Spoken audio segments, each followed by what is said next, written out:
Hindi malabo guys dahil sa taas.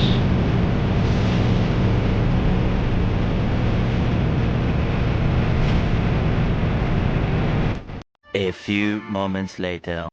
Yun guys, nakababa na kami ng bus dito. Ay, ewan ko kung anong lugar to, kung saan kami binaba. Basta ito yung Musapa. So mabuti may nakasabay akong isang kabayan niya, si kabayan.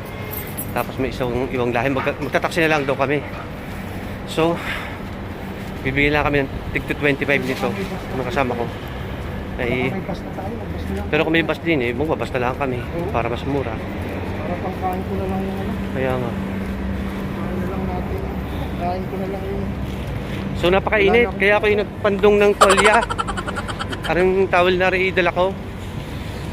Eh may patawil naman sila doon kaya hindi ko nagamit. Basta ko may ano din eh.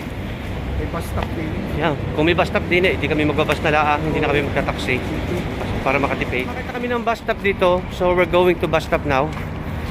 So sana may bus doon na pwede namin sakayan papunta ng city. Yan ang mga kasabay ko. Sana may bus 102. Kung may bus 102, wala na kami problema at kami makakasakay na doon.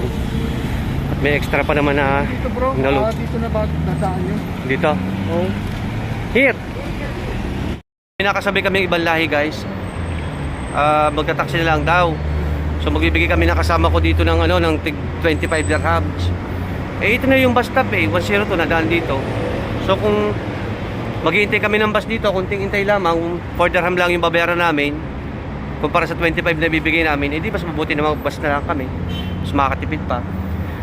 Pangkain na lang yung 20 mahigit na matitipid namin, no? So yun, ito yung aking 5 days journey dito sa pagkakaroon ng COVID after ng isolation. So bukas back to normal na ulit ako, mag-i-start ulit ako ng trabaho. So yun, thanks God at